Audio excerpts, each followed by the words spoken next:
We'll call to order the November regular school board meeting for the Solon Community School District. It's the mission of the Solon Community School District to engage each and every student in opportunities to learn, lead, and grow. Natalie, can you call the roll? Sure. Coombs. Here. Lang. Here. Paluska. Here. Brown. Here. Singbile. Here. And Farlinger. Here. Roll call to the app. Roll call to the app. Oh, no. And Cassie roll call. Here. All right. Pledge of allegiance. I pledge allegiance to the flag of the United States of America and to the republic for which it stands, one nation, under God, indivisible, with liberty and justice for all.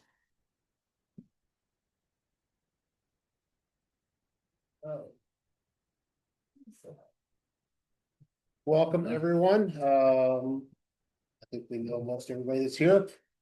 Welcome everybody that's online. Let's jump right into celebration of achievement. We have a few listed on your agenda today. Fine arts. The choir participated in the Walmack Honor Choir on Monday. We had our fall musical, which was very successful. And this year with our fall musical, we had an art show in the CFA lobby, which went very well. Got to show off our student artwork.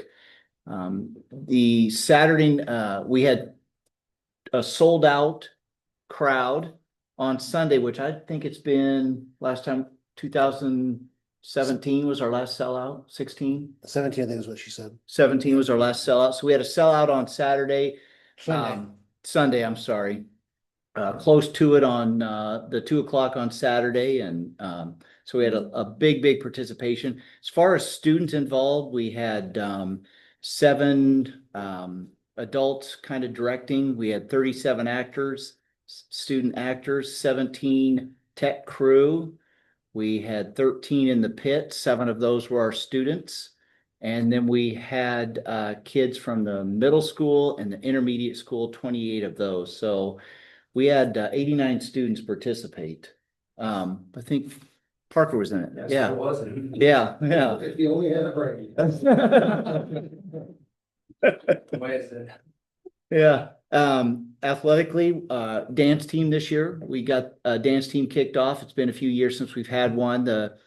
We had dancers go to a solo state qualifying meet in Newton, where 3 dancers got all 3 got Division I ratings.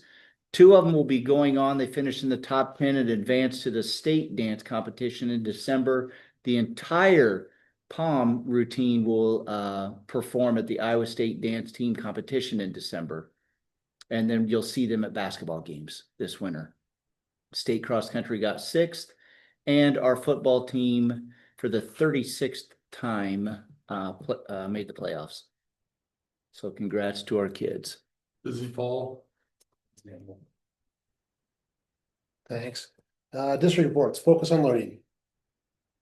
Just continuing on the goals that the board set. We're going to talk about standard 4, and Drew's going to talk about some of the goals that the high school has and just progress up to this point. Yeah. So just going to take a second to just talk a little bit about DCAP, which is our district career and academic plan. We got our score back from last year. We'll get into that in just a second, comparing it kind of to years before, just kind of some of the things that we're doing within our DCAP, looking to continually always make it better. I think I always kind of say, at least even arriving in Solon last year, that there was a focus on career exploration and career connected learning. Even before that, I know the state's been making some of those things, but I think we were even ahead of that front, trying to find those opportunities for our kids. The state is adding some pieces to that as well, but I think we're in a good spot, being we were already kind of making that a focus. So ended up with a score of 29, which really doesn't mean a whole lot compared to last year because they changed the scoring. So it's not able to be compared apples to apples to last year, but the average of Grant Wood and the schools in the Grant Wood AEA was 20. So we were well above that. The max score is 35. So you'll see the categories and what we can get in each one of them and where we lost a point here or a point there, but we'll 6 out of the 11 categories were designated as advanced. So you can basically get an advanced, you can get basically a proficient, and then you can kind of have a developing or non-existent in there as well. And so 6 out of our 11 were the highest rating that you could get only one category out of those 11 that got a developing, which was again one of that we're continuing to work on, and that was work-based learning experiences. It goes through the whole rubric there that you can take a look at if you wanted to at some point in time, but basically our scorecard is on the next slide there. It gives you kind of a breakdown of every category in our score within that right below that there. So you'll see the rubric scores here of what we got there. So you see most of them are worth 3 points. And for the most part, you know, the ones that we 6 out of the 11 where we got the 3 points there. School board discussion, you will hear from the DCAP team as part of the requirement from the state of Iowa that they do show up at a meeting and talk about it here too. So you'll still get a little bit more than here on DCAP as well. So I'll give you the big overview today, but they'll talk a little bit more about it as well. Our district team got a 2. And one of the things that we're just kind of working on there is being a little more inclusive with not only our middle school and making sure that we're working with them to figure out how we are aligning those things, but also getting some representation from special populations and making sure that we are including, you know, access for all in all the events that we're doing for DCAP as well. When we're going and doing those things. So looking to add just a little bit to our team as we go forward there.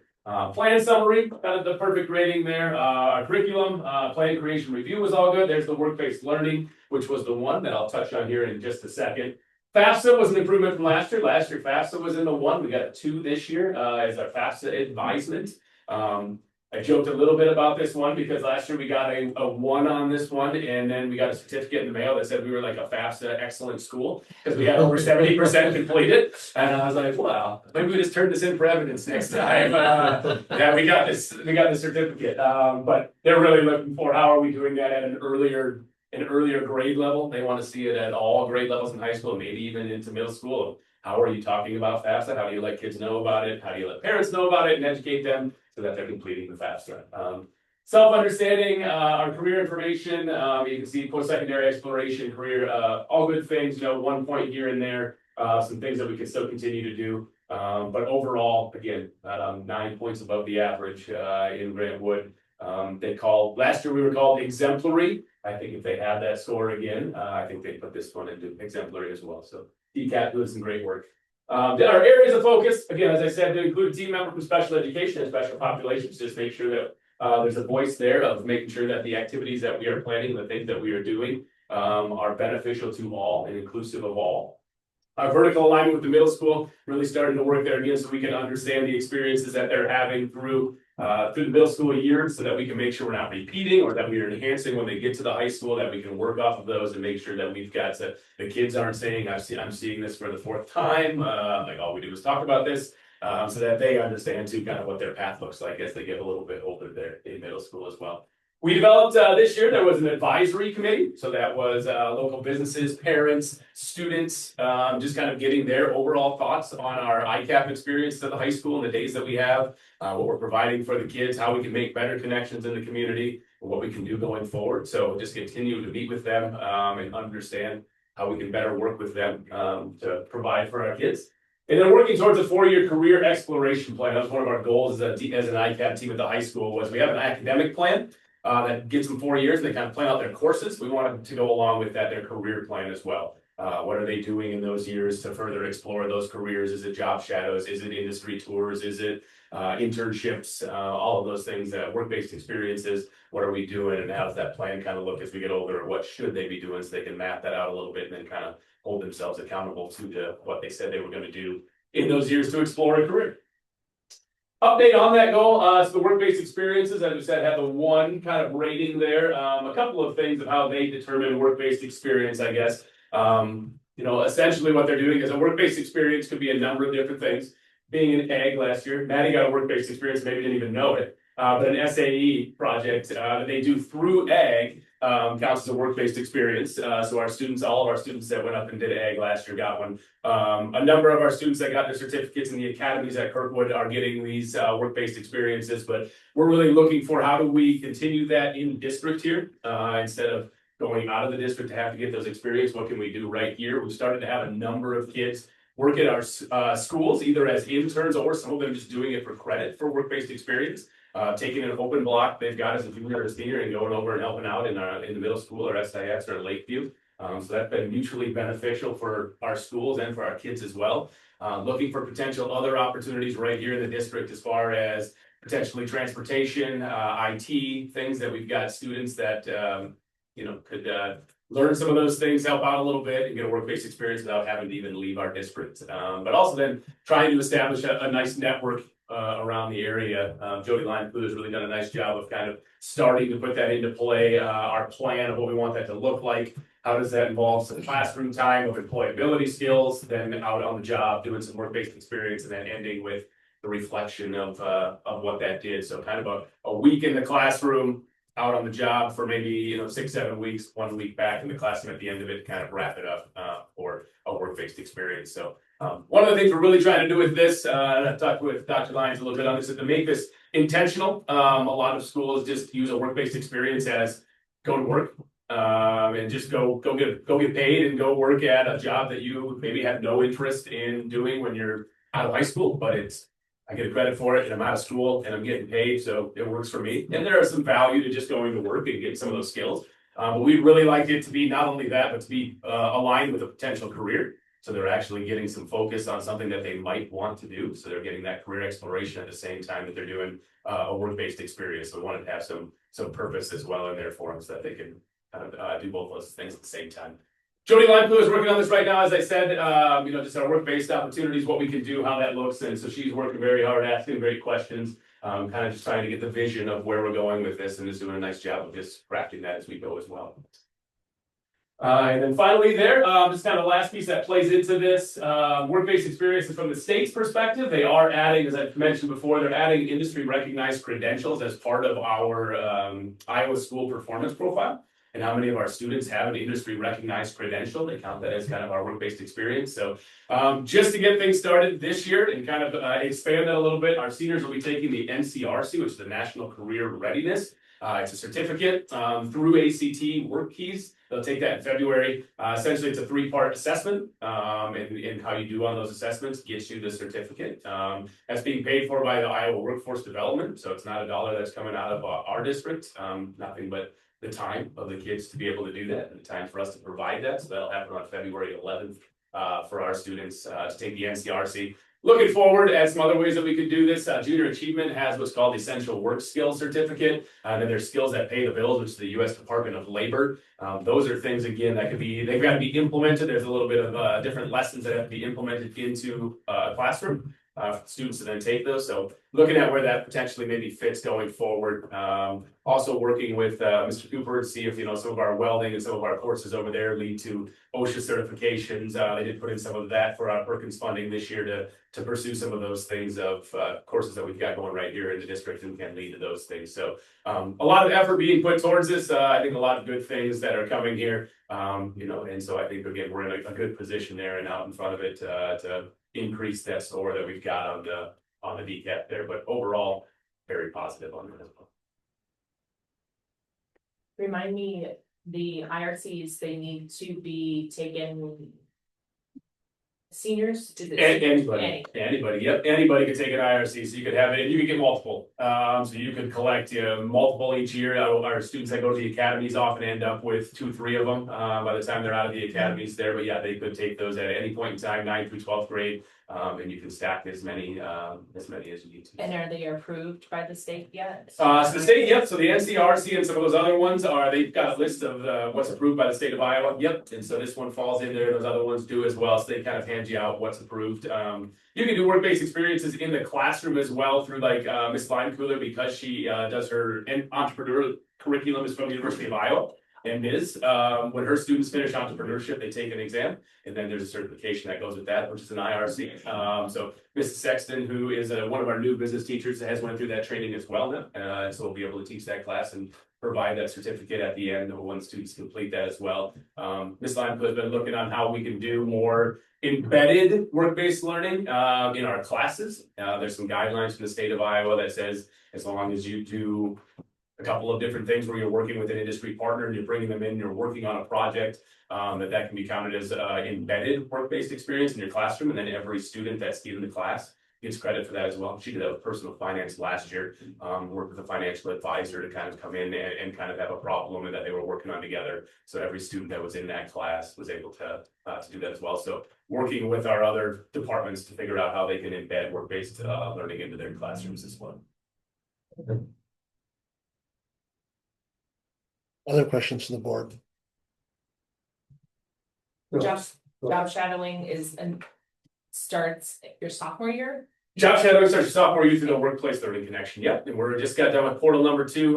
We've got 70 students who have signed up for the first 2 portals. The last one is usually our big one, but our goal was to try to beat 112, which was our goal, what we hit last year.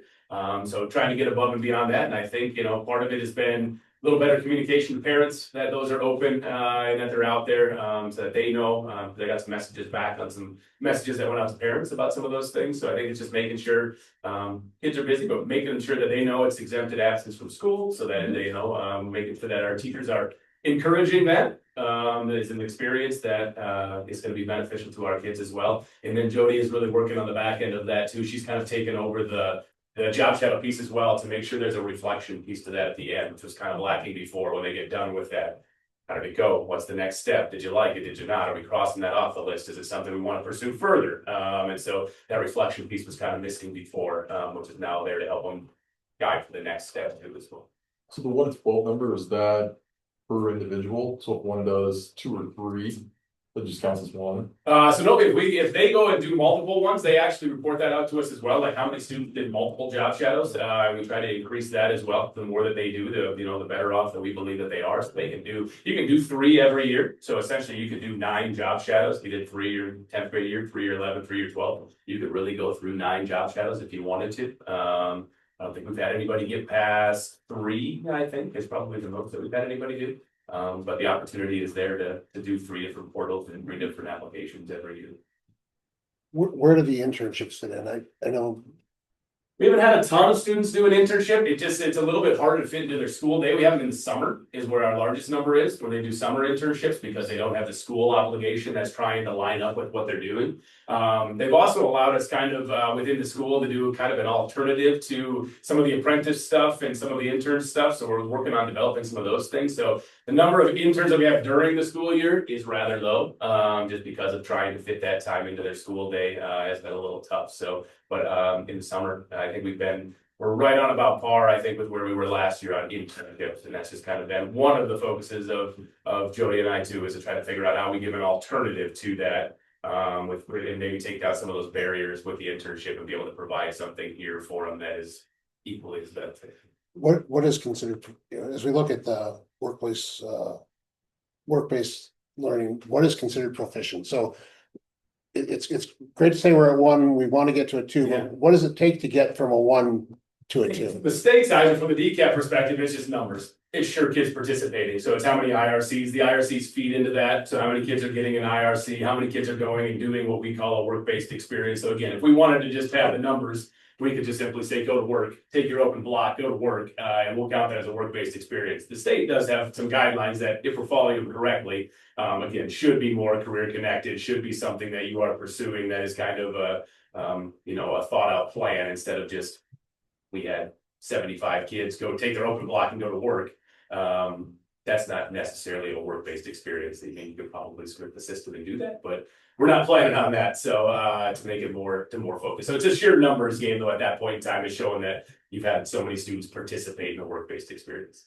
And we've had this conversation predating your time with the district, which is, we just don't do a great job of getting students to do the job shadows and do the internships. You look at surrounding school districts, we're right next to Kirkwood. Yeah. Whatever we're calling it, Grantwood, whatever that facility is nowadays. We participated in the interviews. And I just note that Solon is looking at all the schools that show up for those interviews. The Solon students are very sparse for the internship aspect of things and the job shadow. So I think we have some challenges in terms of just proximity, but I think but other schools that have less issues than us are better represented than we are. Yeah. Because I think the question is just kind of identify what those hurdles are and try and figure out how we can, because again, we want what's best for the students. What is it allows us to get from here to there, and is proficient a meaningful thing for us or not? Sometimes the metrics are not sensical in terms of things. With related to the industry related credentials, I think Davis and I talked about this, was it sometime in the last 6 months. One thing I noted, like my niece, she finished with her CNA and her associate's degree, and she also completed her certification for EMT. Yeah. She didn't want to pay the $75 to get the EMT because she wasn't gonna, she's going off to nursing school. Why would she pay the $75? And Davis and I were talking, because it counts as one of those credentials, and if you just because you meet the requirements for the credentials, if you don't get them, we don't get credit. Sure, yeah, And so I know, Davis, we've talked about if there are opportunities to look for external funding that could help with those things, because you hate it for students to go through things, and I wonder how many of those we have. It's like, yes, you get it, but I don't really want it, so I'm not gonna. Again, it's just like, why would I pay $75? I don't need it for nursing school, and I'm not gonna use it, but I wanted the skills that come with Yeah. it, and so. It's just something to think about on that front in terms of, are there barriers to our getting the industry related credentials that we as a district need to think about how to better address there. yeah, I think you hit, when funding is one of them, Yeah. we put in for the OSHA, we only put in for, because they're, I don't know, $85 a piece or something like that, or I don't know what it was, I think we put in for 10 of them through Perkins funding, to take a piece of that, but I mean, certainly we could have more than 10 students get that with the number of kids that are taking Mr. Cooper's classes there, but that was certainly a barrier to one of those, so. Yeah, and just not for right now, but I'm trying to figure out the math of that one slide where we get the 29, because I add the things up and it comes to 27 and the total only comes up to 33, but it says we got a 29 out of 35, so I don't know how the math adds up. Might be something missing from their scorecard there. Yeah, so I don't know where those other 2 points disappeared to, but we got 2 points that are not reflected in either the total or in what we've got, so. Bonus points. I'll leave that to you and Josh to figure out later, but I'm like, I'm a math guy, and I'm like, Yeah. the numbers don't add up for me. The math is not mathing for me, so it would be nice to, if you get a chance to figure out where those other 2, what we got 2 out of 2 points for, somewhere, so. I'll use extra credit for that fast motion. Yeah, right, yeah, they decided they'd give us one back from the year before. Yeah. So, questions from our student school, or thoughts from our student school board members? I mean, I think that the school has done a good job of promoting the job internships and job shadows, because I've done both of those through my time at the high school, but I also feel that it comes back on these students too, taking that initiative to try and do something new and maybe step out of their comfort zone. But overall, I think the staff has done a really good job of sending that out and making sure that it's, Yeah, and I think it's a good point. That comfort zone is really one. I know when we've had like pairs of students that have an interest together, and they try to get the same internship so they can carpool and they can. They intentionally target. It's like you look at the applications, like, and they rank the places they want to go, and it's like, yeah, they're exactly the same. So they're clearly trying to do that, and so I think it's a good point. Any thoughts on how we get students to step out of their comfort zones? I don't know, but believe it or not, I used to be a shy little person, and I don't really understand that now, but I mean, it really just starts at that personal level and trying to like, okay, I'm scared about this, but I'm gonna go do it and it's gonna benefit me and I'm gonna have a better experience. Okay, I think letting them know that like it will actually help you is like a good thing to like tell them, because I know when I went on my job shadows, I did not want to do what I thought I was doing. Yeah. Like definitely not for me. So I think like even if it's not something you want to do, maybe just like check and Try it, see yeah. if you want. Maybe that sparks an interest, because maybe it won't, and you'll know. You can like check it off your list. I feel like that's a good thing to like tell students. And maybe have like other students, like if you have like, you're sending it out and you're not getting as much interest as you want, like maybe have some people who have done it, like I've done it, and I'd be open to like telling other people about it, just to get like that. I know sometimes it's really nice to have that, oh, my peer did this, oh, that's cool, so I think I want to do it. Can it become any sort of like a requirement? It certainly could. I mean, yeah, we've talked about that, it's always one of those things, but I believe it'd be beneficial to every student. I don't know, yeah, I mean, as far as the requirement, I'm always kind of walk that line. I hate forcing something on a student, even though we know that it's probably good for them, but. That came up in a conversation with Kirkwood when we were with Susan and the workplace learning reps and things like that. And their experience with those districts, there are a few districts, smaller ones that require it. She says it's often there's negative to it where you're requiring a student to do it that doesn't want to do it, and therefore he either or she skips the shadow or is not, doesn't leave a good impression of the school at the job shadow because they're just not into it. Those partnerships are a little at risk. Yes, yeah. Notice the Or she. Do you think there's any reluctance to just missing school? I mean, I feel like some of these kids, like I've got a daughter, she's done one. Yeah. And I'm gonna encourage her to do a few more. They just don't like missing a lot of school. Yeah. You know, they're taking Kirkwood classes and, Well, and our kids are so active, yeah. right? So there's other things, you know, that you miss beside, you know, you miss your activities, you miss, I mean, it's a big hit, you know, for this school district as active as our kids are in a variety of different things. But I think there are options, one of the things that students need to think about is like, and maybe it's districts like Iowa City that have this advantage where it seems like they're never in school, but they're always have days off, but Yeah. those are popular days to try and schedule job shadows. It's like, I'm off school this day, can I come in and do it on this day? I think when we got teacher and service days, and so there may be ways of trying to target that if missing schools and all. That's what I was thinking, yeah. Yeah, because I know Iowa City students, that's what they're always looking for, is that they want to do them on, most of them want to do them on days, one of the many days that they are not in school, but the university is open if they want to do stuff with us, so. Yeah, but I think that's right on, is, yeah, missing any kind of school, to the credit of our kids, they don't want to miss that instruction, they don't want to fall behind, they want to be there, and so we can find an opportunity for them to, do something where they're not missing that instruction. We really try to promote they have exploration days for healthcare, we sent a group go out to the Pike Pacific Training Center, up in Cedar Rapids and go check that out for their trades, and really enjoyed it. Trying to get some classes out to see some of those things and where we can at the same time, and maybe in the class that they were in that's taking them there, and then maybe one other one. So, but I think that is a hurdle that some students just don't want to miss what they're in, try to make that up, and you can't replace the class time that much. So, I think that. This is a deal with a different issue, but maybe making it the same issue. There are many more days in the second half, so in the first half. And so there's always been this stance.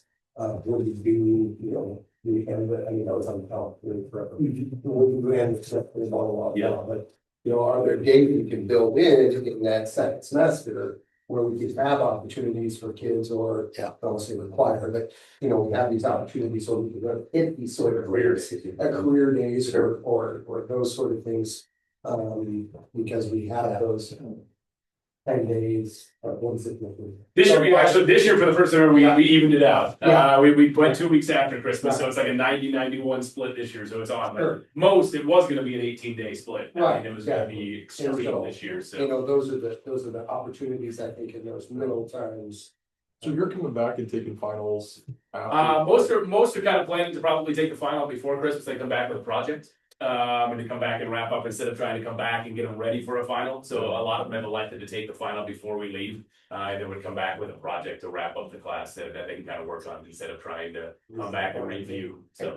So you have your finals before, maybe the project is more ICAP focused. Yep. You know, so, again, bringing up a different one, but. Yep. Might be an opportunity. Any more questions or thoughts? Good stuff. Thanks. Thank you. Thank you very much. Thanks for. Admin reports. Yeah, so special education, this year, let me back up a little bit. So with the changes with the area education agency, so Grantwood AEA, and some of the funding that's happened in terms of special ed, the AEA keeps 90%, we get 10%. So with that, they have offered some different special education program enhancements, which you get to pay for out of our 10%. So I've identified 3 different things related to special education, just to be able to support our program. One being AEA has put together a dashboard, which our principals all have access to, which gives kind of a quick overview of a picture of data points that's pulled from Achieve, the special education system, that can kind of help with supervision regarding progress monitoring. Do we have open IEPs? do we have IEPs that are overdue, those types of things, just to kind of stay in line with the compliance. Because the Achieve system is a little bit wonky and difficult to navigate at times, so being able to, they have all kinds of reports, but you have to pull those reports and then fish through everything. So AEA has done, provided a service to districts if they so choose to purchase the dashboard, which we have access to, like I said. It's just really good, quick data that we can actually use and be able to provide some oversight in regards to the special education IEP process. Then the other part we're using is for mentoring for our newer special education teachers. But then the other one, we just met with representatives from the administrative team, met with representatives from Grantwood AEA to launch a full program review of our special education services across the district, preschool through 12th grade. And there'll be several components. It's about a 10-day process with a lot of data that's going to be pulled through AEA or by AEA through the Achieve system. It's also going to include walkthroughs of classrooms, and I'm encouraging our principals to be a part of those walkthroughs to just gather data and information and matching some of what the program is saying for students and what IEPs are saying. Then we'll also be putting together focus groups. So we'll have a parent focus group that will include parents of students who are being served by special education, general ed and special ed teacher focus group together. So we'll have representatives from each building coming together to basically go through an interview process with AEA. They'll have questions related to our program and the things that they need or things that maybe are challenging. Then we'll also be our paraprofessionals having a paraprofessional or associate focus group. And then we kind of added this one on. I'd like to get some feedback from students at the high school level in terms of their experience. One of the focus areas we're going to take a look at are post-secondary success for our special education students and focusing on that, as well as looking at another priority area we're going to take a look at is just the continuum of services this year. And this really feeds well into kind of another big project that we have coming up. We'll get this launched in the spring is our district developed special ed delivery plan is up this year for review and renewal by the board. So I'll probably be bringing that probably in June for approval, but it's been 5 years since we did it last, so we're bringing that back up. So I thought this would be a great opportunity, one, to really take a look, which we've never really done, taking a look at our special education program across the district and really examine a bunch of data points, looking at IEP compliance, some of the best practices in terms of special education program, especially as we continue to grow a little bit and our special ed population continues to tick up. And we've had some turnover over the last few years in terms of special ed staff, teachers who are brand new to special ed, and those who their original intent was not to be a special ed teacher, but went back to school and got that for us. And so it's a great opportunity to take a look at that and then be able to utilize all that data to inform our conversation related to our delivery plan as a district. So I'm really excited. I don't know if anybody else is, but I'm kind of excited about it. Just because it'll shed some light on some things from a special ed director role to help me with some of the general supervision with special ed. With all the changes in the state and the AEAs, they're really trying to push. It's the district's responsibilities. It's not the AEA's responsibilities anymore. We did rely heavily on AEAs to provide guidance and support and some just general supervision related to the processes that we have in place. And so I just thought, hey, let's take advantage. I think we're the first one in Grantwood district in Grantwood AEA to take advantage of this. So I just talked to, I think, Benton today. They said they're right after us when we get done with ours. So she's kind of excited to hear what our process is going to look like. So, but yeah. Does our 10% cover this, or we need to put it? No, 10% will cover it. I'm just curious. Yeah. All of these things got us through. That sounds like a great reset with all the changes. Yeah, To kind of I think it's going to be start great. process over from here. Yeah, I think it's going to be great just to be able to get kind of yeah, like a baseline of where are we right now? And, with the goal of really just kind of taking a closer look at what are the practices we have in place, are the things that we're missing, that we need to get better at this. Most of the, a lot of times we'll say it's not, it's not the things that we do on a day-to-day basis with kids and instruction and supporting them that'll get you. For me, it's the procedures. If you don't do the procedures correct, that's where you get dinged. And you get into trouble. So I want to take a closer look, how are we doing across the board with all those pieces? Well, I think this task by yourself is, you have wear too many hats now. You know what I mean, to take this on by yourself and try to figure this out, and then to have somebody kind of lay out the process and do those sort of things. I mean, if this, all the cards part of engaging now, it seems like it's better. Yeah, so it'll be month of December and January. They'll compile all the data, then they're gonna join us on February February 3rd. 3rd. And kind of share out, and they also offered opportunities for, advisory groups or even coming to the board to present information as well as they find, but. I'm really looking forward to, identifying what are the strengths of our program, but then what are maybe a couple of areas maybe that we were just overlooked, over the years. So we can get better at it, so. Questions? Not a question, but like a statement. I really appreciate you guys doing that, coming from a sibling of a student. My brother has disability, so it's really nice to see that you guys are putting in that effort and kind of reevaluating. And I really like the focus groups. I think that's a really good idea.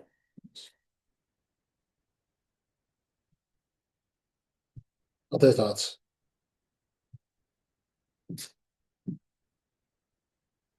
Board committee updates, strategic plan, roll call, some goods. Nothing new, nothing new. Nothing new. I can tell you from the federal level that if you haven't heard the news, that they're starting to dismantle the Department of Education. So. Keep an eye on that. Nothing should change as far as our funding is concerned. But they're starting to shift. Multiple agencies into existing agencies, labor, that kind of thing, so. White House came out with a press release. You take a look at that if you're really that interested. Any hope that some of the reports go away? Any of the what? Reports? Reports? Federal reporting. That's, CBD. from an inefficiency standpoint, that's always the biggest thing. It's like you report to the state, then you report to the feds. But it's the pain of Josh's life, filling out reports on small amounts of money. No, it's still there. Yeah. And Iowa has not yet got their waiver approved for consolidating of their funds. Yeah. Categorical funds, so when I know, I will let you know. Capital projects, Brown and Alaska. We'll talk a little bit CMAR later in the process. I think other than that, the Lakeview stuff is starting to happen now. Won't recognize those classrooms anymore. Yeah, so we're pushing along on that. We have gotten questions from the community about when we're gonna move central office. I've started to get some of those questions. It's like, that's the last project. We're gonna get to it when we get to it. We want to make sure we do the other projects that directly impact students first, and then see what we've got left at the end. We don't want to shortchange any of those, so. We can always put Natalie and Davis in temporary trailers. Just maybe trailers. Just maybe.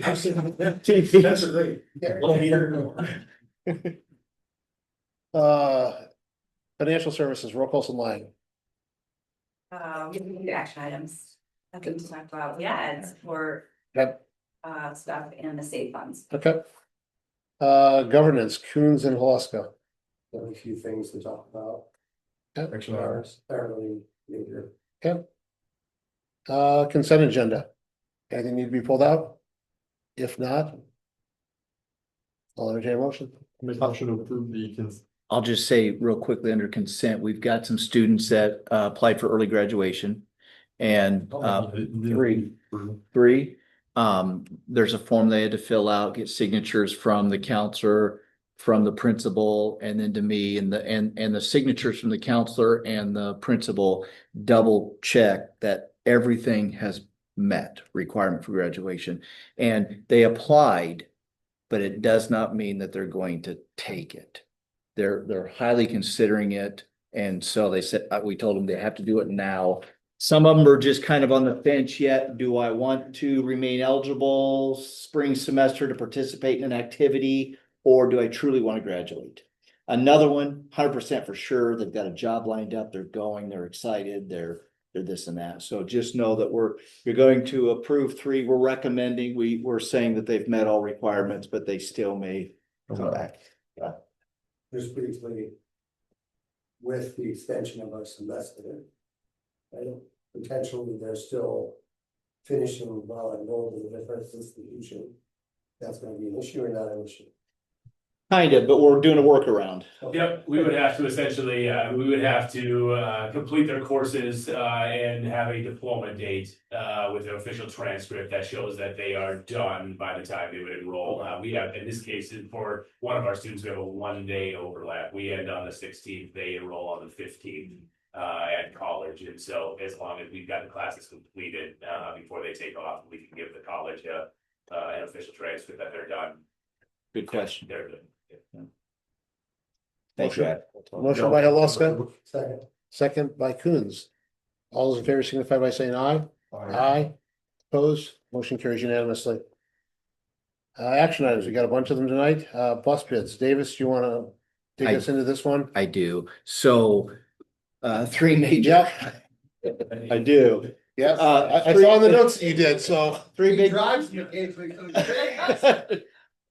I really like this one. It's got a better driver's seat. The radio is awesome. Yeah. The boat, yeah. The turn-by-turn navigation, you know, to get to. So, 3 major manufacturers, Thomas, Bluebird, and Haugland. We've had a history of the transit, the flat-nosed ones, and it's kind of been a combination of Thomas and Bluebird. Most recently, there were some quality issues with seat belts and things like that we've kind of shied away from one manufacturer. We, as you're aware, we bought 3 buses from a district off lease. And those buses have been extremely popular with our drivers and very popular with our mechanic. And so since that time, we've purchased 2 more. When we put bids out, Haugland actually was the highest bid. And giving it to our new director and our mechanic and going through apples to apples, pretty close to all being the same, but their recommendation is it's worth the money to spend a little bit more for this. So with that said, I'm going to recommend, based upon their recommendations and our drivers that I hear in the chattering, that they really prefer that Haugland bus. How much more are we talking, like 10? Yeah, pretty close to it. 10 grand. Yeah. Yeah. What do you, I mean, do we run numbers like maintenance on both? Longevity, yeah. Yeah. They're new, it's just been the past 5 years we've been getting this bus. Now, it is the conventional bus. And that's a huge preference for our drivers because they can walk up the steps right into their seat. Those transit buses, the engine is actually up underneath. And so they come up the stairs, they've got this big barrier to get over or around. And so that makes it difficult I to think you said our mechanic prefers those just from a. lifting the hood. The maintenance, It's a lot the maintenance is a lot quicker, so it doesn't take as long to do the maintenance on them, I think is what we'd heard as we moved away from those. And so I think what I'm hearing is that from an overall value standpoint, you're recommending that. I'm recommending, yeah. And we are not required to go with the low bid. We're supposed to get the best value for the district is what we're charged for this, so. We're supposed to have a mechanic in here. That's what he's working on and Yeah. what he prefers. I think we certainly take his guidance. I'll make a motion to approve the purchase of the 2027 Haugland 77 passenger school bus for $159,243 for fiscal year 2027. I second. Motion by Alaska, second by Lang. Any discussion?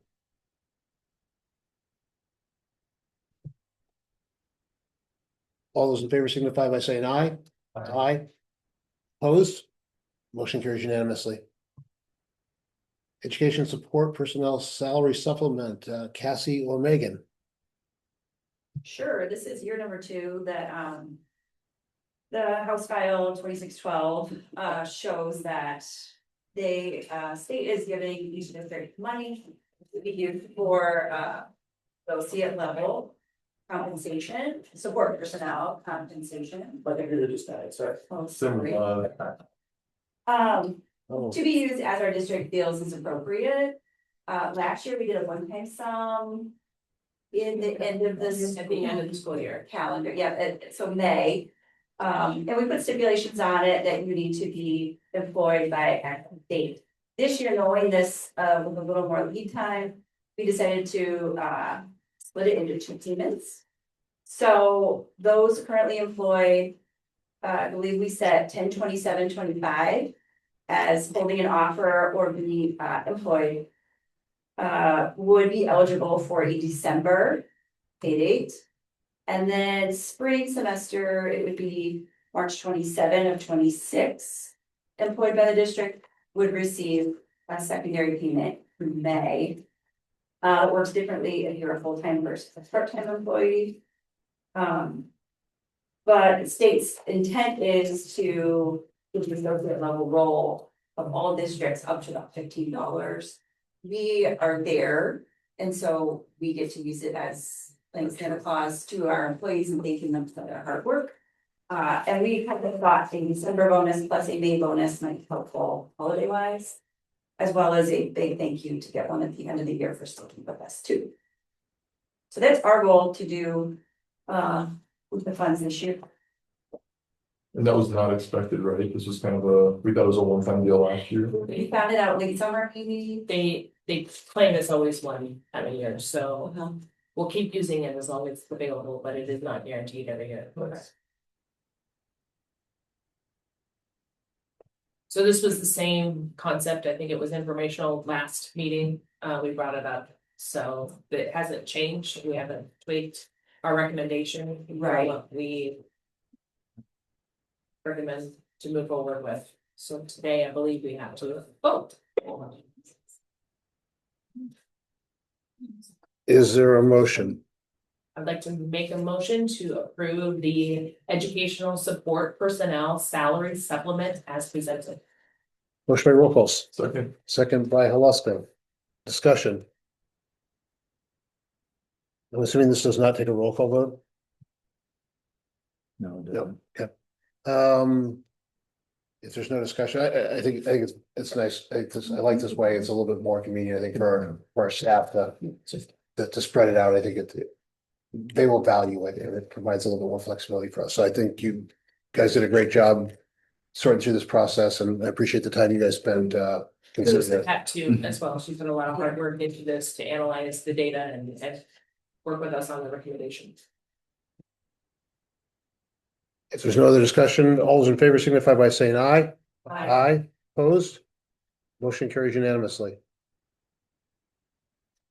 Next up is first reading of board policies, ISB primer update.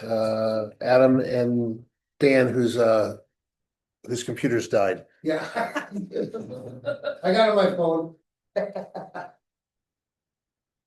I read through those. I didn't see anything too dramatic.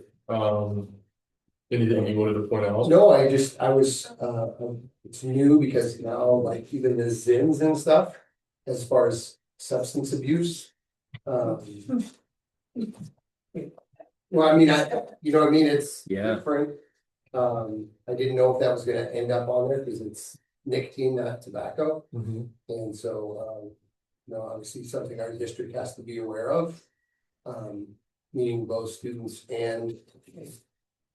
Yeah, it doesn't look or look-alike substances. Yeah. So maybe So that's, even like those, maybe that's encapsulates all what are those caffeine ones too? Ultra that. Oh, the little, Grinds or whatever. grind, oh, yeah. Yeah. But I mean, both. You're closer to the people that may know. So, Well, and I think some of those things are staff needs to know too. Yes. So one thing I'll point out is, you know, I go to this conference every year called Lifesavers. It's on the law enforcement side, and they're trying to focus on making sure that there's this. If you get a chance, and he's in the state, there's a gentleman whose business is Tall Cop Says Stop. But he does little things where he goes into these convenience stores and he identifies, and he does a lot of this stuff. He does stuff with educators as well. It's like, this is what you look for. It's like, you go in there, you're shocked at these things. He's like, if a kid is wearing this ball cap, this is the spot where they're storing their drugs in it. And I'm like, oh. And then you're walking around the mall and you're like, oh, I see that cap. And so there are things out there where adults are fairly oblivious, but there are products out there and there's engagement out there. So I think it's an important thing, but I do know that, you know, it is hard to pick up and it's constantly changing. And yeah, so. I did have a question, what was it? For Davis and Josh on the emergency drill policy. Two and two and seven. Does this, it says multiple, previous policy was multiple times, and now it explicitly says at least 4, twice in the spring, twice in the fall. Does that change our practice, or is that consistent with what we've been doing? We've been doing 2 and 2. Okay. Yeah, in the past, it just said you have to do at least 2 in the fall, and you have to do it multiple times during the year. Yeah. So I wasn't sure if that changed anything we were doing or not. Because at least 4 drills and 4 tornado drills must be conducted, 2 drills of each type. Yeah, 4 fire drills and 4 tornado drills Oh, okay. a year, and then 4 drills and 4 drills. yeah. So it's 8 total drills over the course of the year. Drills So- and drills and drills, and then it's- So.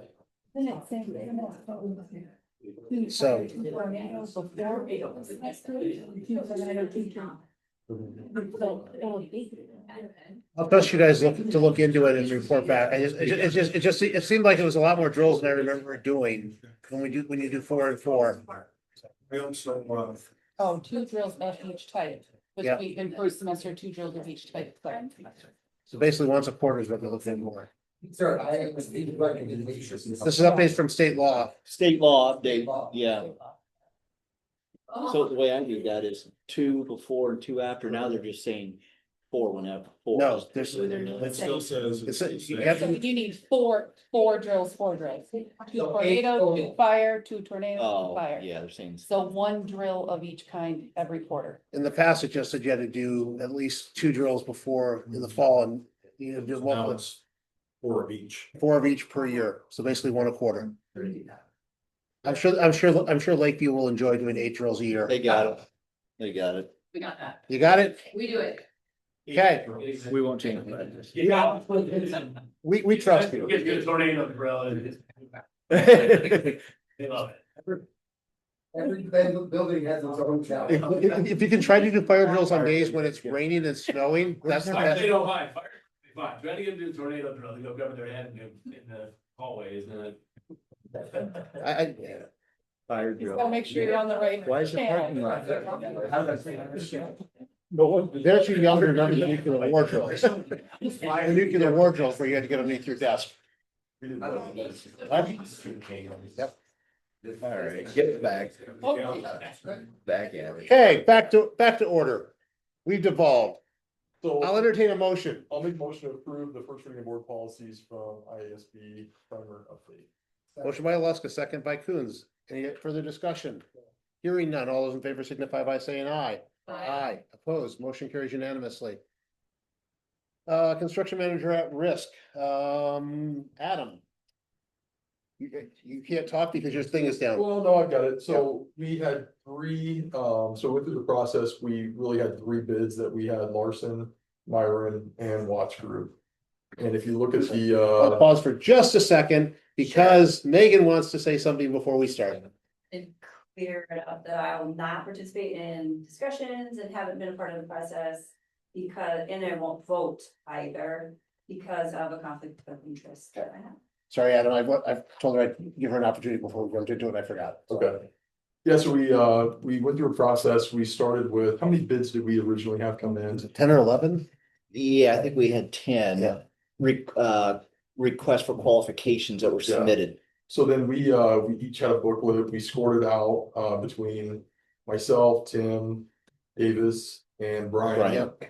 And so we really narrowed it down to 3 groups. Larson, who we've done, considerable work here, they've done a great job, Myron, and Watts Group. And through that process, we went through and they actually put out bids, and I don't think it's up.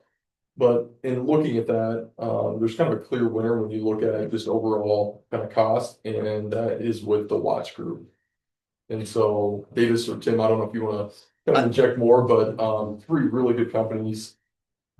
I think they do a great job, but that's kind of what we do. Not just looking at price, but timeline of completion of this project was a big factor. Yeah, I would say the final decision was based on our subjective evaluation of the qualifications that we put forth in the request for qualifications.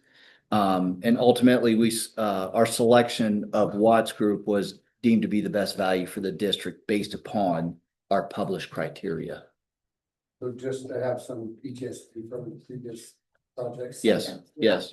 So how do we hold them accountable for having issues? You know what I mean? Like. They all of them. they are at risk. So they give us a proposal.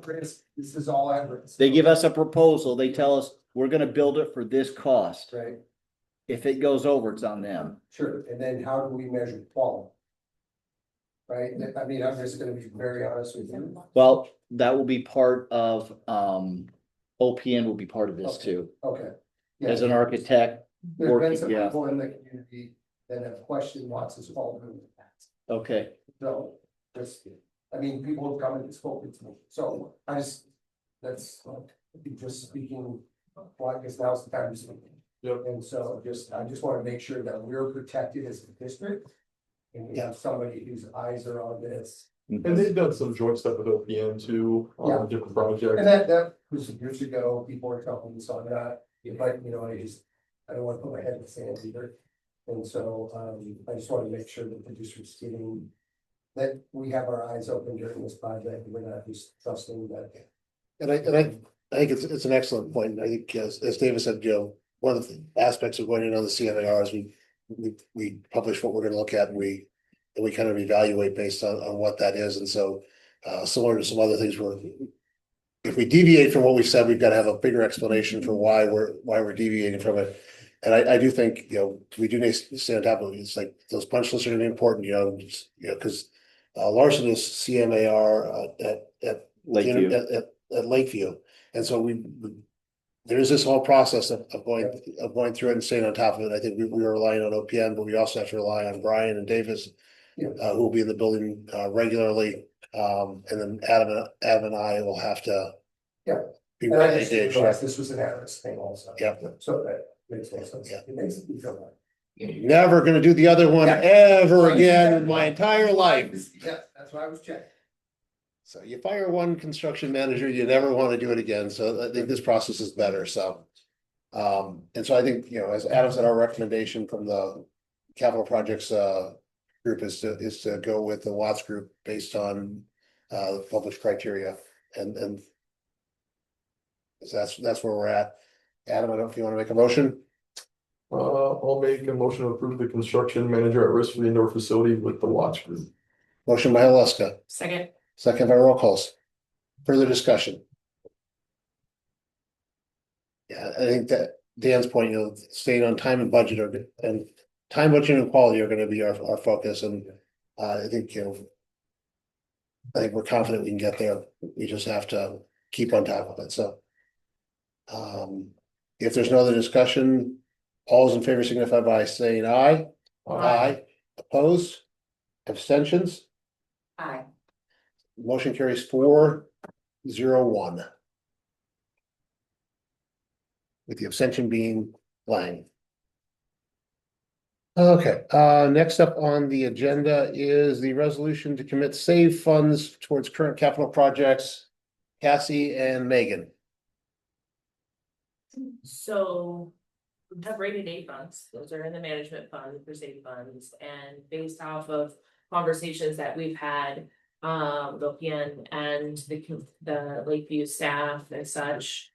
we wanted to make sure that we are building towards the future of Lakeview and where it needs to be, and so I believe that's what we're talking about here, right? Yeah. Yeah, as well as the rest of the projects that we have left on the bond. Correct. You know, we're on track as far as what we spent so far and what we have left.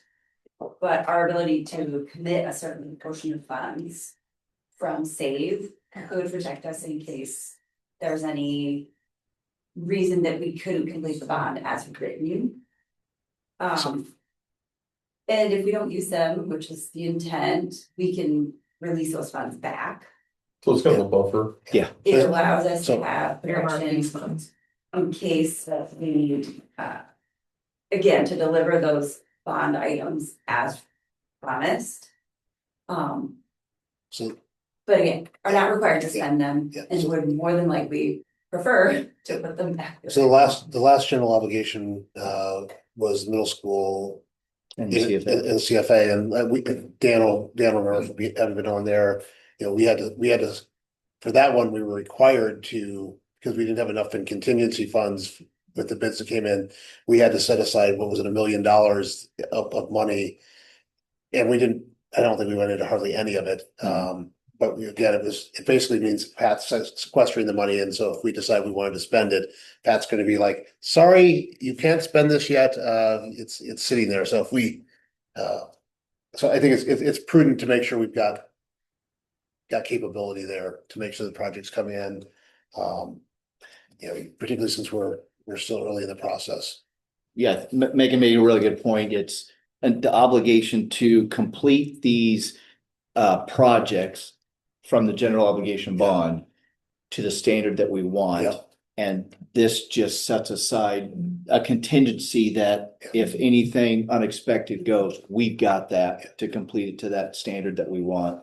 But most likely, I mean, we don't anticipate using much, if any. Well, you But know, it's particularly like Lakeview, you know. Lakeview, you know, tearing down, yeah. One of the things that comes up is, you know, you see this when we reviewed things for that project.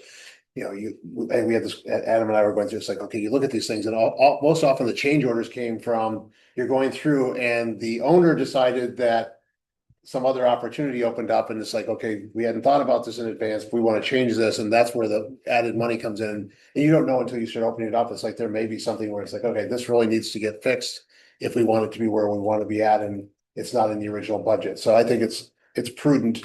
And you know, we're basically gonna set this aside for a few years till we finish the projects and then hopefully release it at that point in time. So. Yes, and again, a testament to Pat for seeing things in the future based on some past experiences that have happened, and we have it, so we might as well exercise our ability to be flexible with it. I'll entertain a motion.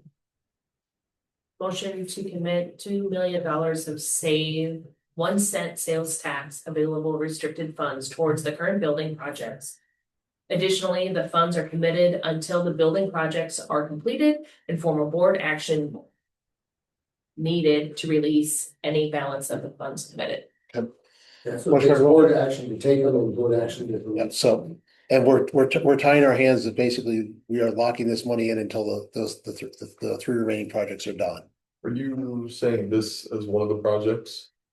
That's the way this is written. So is that we're locking this money in until the 3 remaining projects are complete. Yeah, yes, yeah. And that timeline was 27. That is Yes. end of Yes. 27 is what our Spring current of timeline. 2027. End of 27 for this building, right? Correct. So I'll second. I missed the motion by roll call, second by Alaska. You got me confused there, Dan, for a second. Any further discussion? Just a weird question. So this money is earmarked, can it gain interest or is it Yes. just? Yes, That money that interest would not stay with the $2 million. It would stay in the. it's gonna sit there. It's just designated, but as long as it's sitting there, it's still doing what it's doing. Yeah. But the 2 million won't grow. It'll, that'll go into the Interest would come back. save fund, yeah. Yeah. Sorry. No, good question. Yeah. Yeah. If there are no other questions, all those in favor signify by saying aye. Aye. Opposed, motion carries unanimously. SRNA electrical subdivision. Everything old is new again. You guys will recall that maybe 6 months ago, we voted to have a separate meter put in to split that out. And the city went in and talked to Alliant about doing that, and Alliant said, you can't do that. After months of fighting, they came back and said, let's go with option, city would prefer to go option one, which is basically to update and create the sub meter, and then and the city will bill us rather than us being billed directly by Alliance. So somebody's gotta go out there and read it and subtract the numbers, and so, the recommendation, is to go with option one. No, I didn't attach it to them, I'm sorry. That's I didn't okay. attach that. And we don't have a final number on that. If you remember, the first one was about $6,500, and this one's like 2,000 to 4,000, depending on what happens when they get in there. And so, the recommendation is to approve the E&J option one, which is what the city is recommending to do, and it's gonna cost us less money than the option we've already approved, so. Just makes it cleaner. Yeah. moving Yeah, forward. option one is utilize existing equipment, divide circuits. This option would save $300 annually on meter charge, cost 2,500 to 4,000. Yeah. So I'll make a motion to approve, the E&J electric option one as presented. Motion by Alaska, Second. second by Coons. Any further discussion? Hearing none. So for those in the audience, this is basically how we pay for the lights for the baseball field and whatnot down there. So, all those in favor signify by saying aye. Aye. Opposed, motion carries unanimously. December board meeting. Next up is the December board meeting. We have for those of you who may recall, we should be on the 18th of December, but we moved it to the 11th. Not all of us blocked the 11th off on our calendar because we had had it on our calendars before then. And so what I'm suggesting is that we split the December board meeting and do a reorganizational meeting first week of December, and then continue with the regular board meeting to pay bills and whatnot on the 11th as scheduled. That allows us to make a transition and hopefully be able to find a time when the entire board can be here for the swearing in of the four of us, and then electing a new slate of officers for the upcoming year. So Are you thinking of fourth? I was hoping either that any kind of, 11th. the 11th is when it's currently scheduled for. It was originally the 18th, recommended, but then we when we set the calendar last December, we moved the 18th to the 11th. But that wasn't, I don't think that we all caught that, and so I in particular have a conflict, and so I was hoping we could meet either on the 1st or the 4th of December to have our organizational meeting. I shouldn't say just organizational. We've got to have our annual meeting, which is to close out everything from last year, and then we form the new board and then organize. So my question is about whether or not the board has capabilities and interest in being able to do something that week. I'd say do it the earlier the better, so 12/1 and then the other meeting on the 11th. Yeah. The other option, we potentially moving it back to the 18th. We moved off of the 18th because of the fact, moving everything to the 18th. We've done that because they're concerned that we're getting close to the holidays and people may be wanting to, even though it's that Thursday, people may be bailing starting that Friday, and it's a less convenient day. So what does everyone's calendars look like for that week of the 1st? It's early enough, I can make it work. I'm in Iowa. And I will, I'll call the first, I can try and switch it, but I still have. I can see, the fourth works better for me, but doesn't mean I can't try and shift something. I will not be in Iowa on the 11th. So we want to do the 4th. It works better for Dan since he's on call. just I can try and move it if the Yeah. first is, because where are you gonna be for kid games and stuff? I just have to ask people, so that's why it's harder for me to say Yeah. tonight. I don't think there's a game on December 4th. Yeah, I didn't see much on the calendar for the 4th. So 4 Yeah. and maybe 11 to close the year out.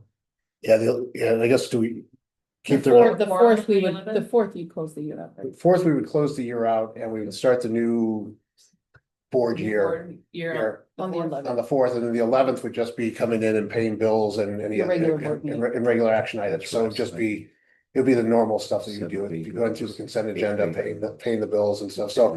You'd wind up with a short meeting, because December is normally a short meeting, we probably won't have a lot on there other than paying the bills and then probably the second reading of board policy would be that night.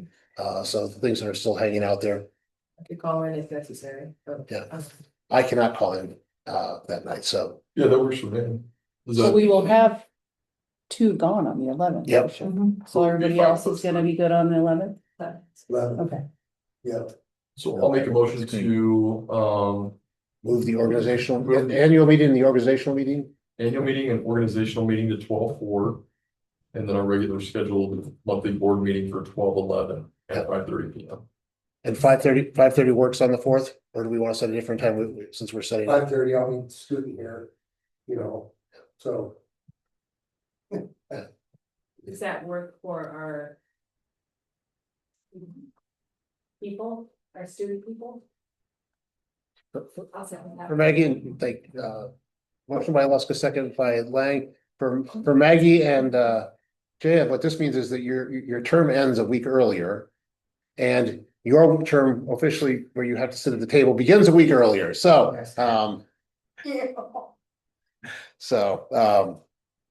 We thought this was our last one. yeah, I thought it was the too. technically the December one, I can't go to the December one, This- to the 4-H meeting. the December meeting until you get to so the way this works, just from, because Natalie and I were discussing this, is your terms coincide with the reorganization of the board, and so it's like the second half of the December meeting to the end of the first half of the December meeting the next year. So it's like you're split right there. It's a very short meeting. Like last year, our board members our board member did not make the December meeting. And so I think we said goodbye to her in November, so. So which of you will be here the 4th? I have a meeting. You will.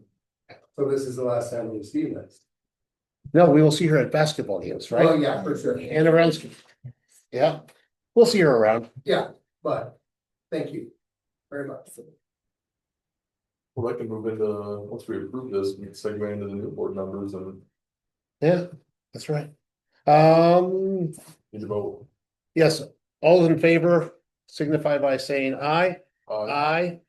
Opposed? Motion carries unanimously. Okay.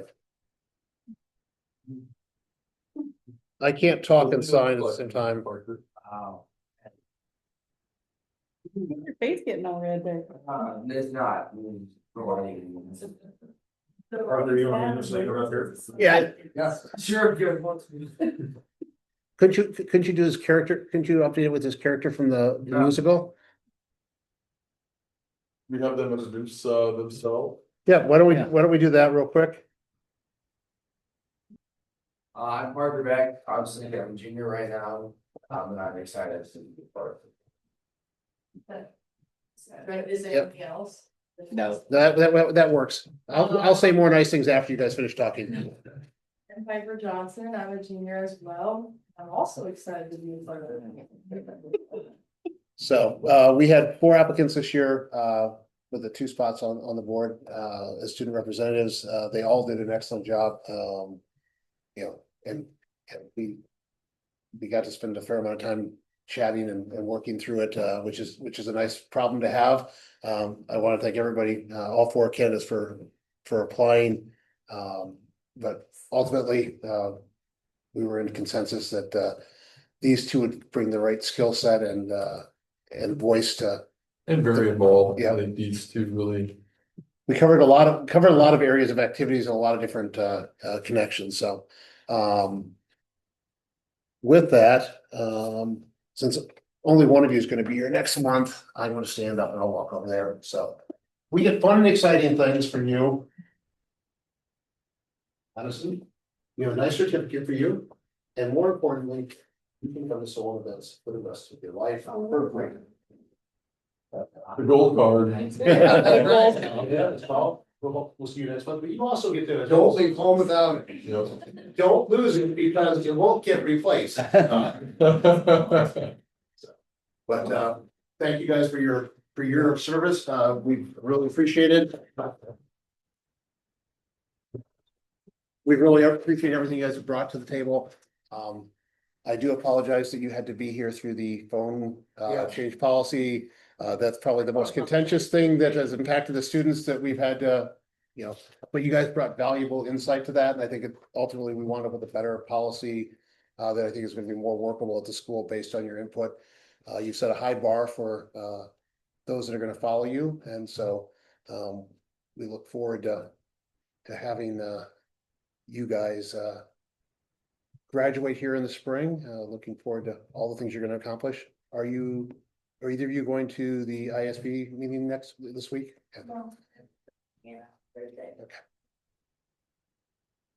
Well, I was just gonna say too, yeah, they've done a really good job, and, you know, we were excited when we first got into this, and I think every year it just continues to evolve, and hopefully, you know, your voice was definitely heard, and we value a lot of what you guys had to say. I mean, even this evening, right, just little pieces here and there. We have the big picture stuff, but you guys are living it day to day, and you guys did a really good job. So anytime you need anything in the future, recommendations or anything, feel free to reach out. Just chat GPT and we'll sign. That's a joke. It's been fun. I've only known you guys a year, but I hope you've realized growth opportunities, especially with the cell phone, you know, kind of feeling like one way is the only way, having the other option presented, and then maybe coming up with a different alternative perspective on the other side. So hopefully you had a good experience of how to work in group, how to work with adversity, and you've done a great job. I echo everything they said, but I do have a question for both of you. What advice do you have for other partners? Speak your mind. The only way something's gonna change is to say what you want, what you feel in your opinion, and that's the reason you're here, so speak up. I'd say people are never gonna judge you for what you have to say, so I just say what you feel like needs to be said, because there's not someone next to you that's gonna say what you're thinking, I guess, so. Advocate for you and your activities.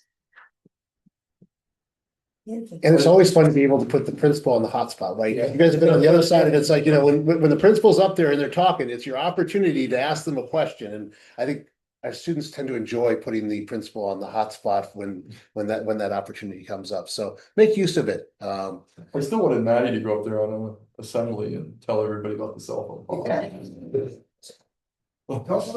She said she's gonna be absent that day. No, I appreciate it, guys.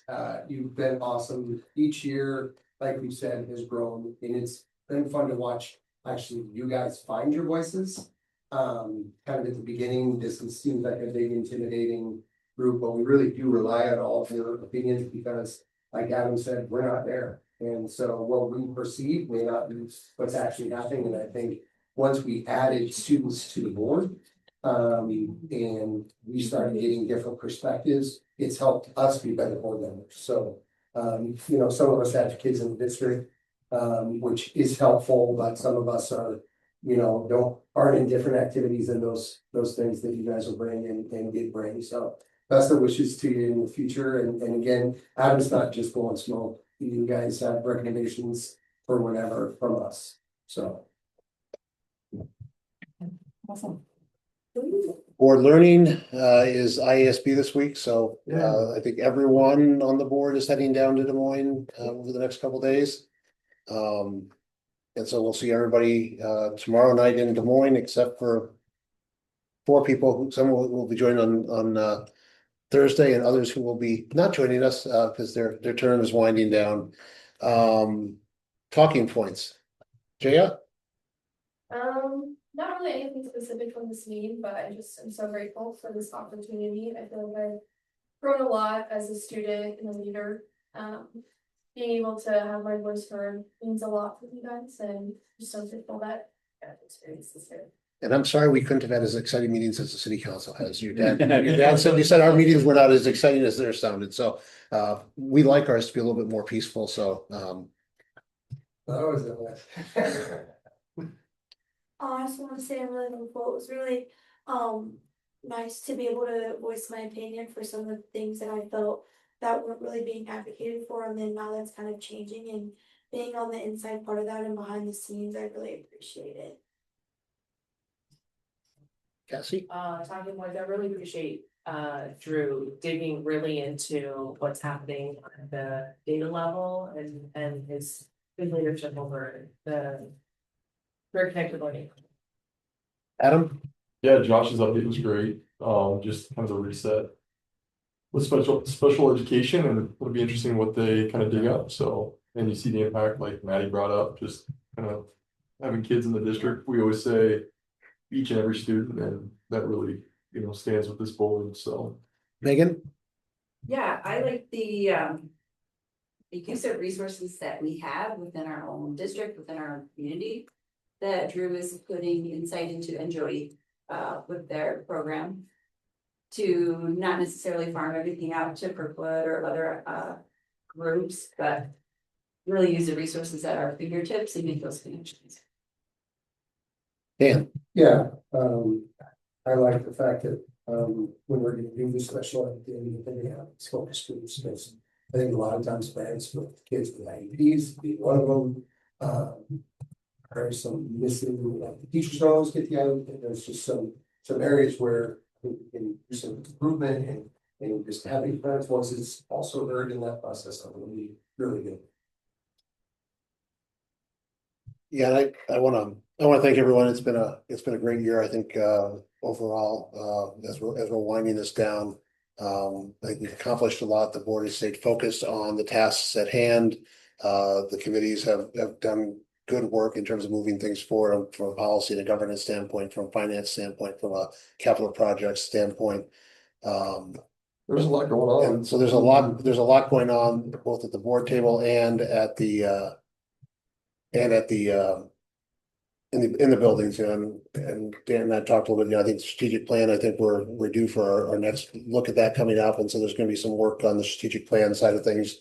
As we move in the next couple of years, as we kind of have our periodic look at that and make sure we're all heading in the same direction. That's some of the biggest work that the board's responsible for.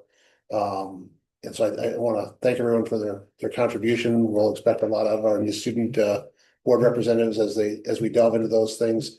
You know, you guys left some onboarding. I'll trust that Maddie and Jaya will give you some good advice. Ideally, I think what we talked about like last year, I think you guys met briefly with the people that preceded you, and so I think again this year, if you guys can meet briefly with Piper and Parker and just give them some insights on what you think might be some good advice as they go through. They'll be finishing their orientation with Davis and Natalie and Pat, so they can kind of have an idea. We won't torture them too much, but that's where we're at. I do want to just thank everyone for all the hard work they've done moving forward. Our next regular board meeting, and I look forward to some good conversation over the dinner table. It's always good to socialize with the board members. We don't get a lot of time to do that. We don't get to do board business, but it's always nice to know what's going on in everybody's lives. And I think it makes us a better team being able to do that. So I look forward to seeing everybody down in Des Moines tomorrow. And we'll need to talk to two people to figure out what time they're leaving tomorrow so we can coordinate things, because it's late in the game and all the planning is probably going on without except for the stuff for tomorrow. So with that, our next regular board meeting is on December 11th. We will have our end of the fiscal year, our end of the year meeting, and our reorganization meeting on December 4th. With that, I'll entertain a motion to adjourn. Motion by Alaska, second by Coons. All in favor signify by saying aye. Aye, we're adjourned.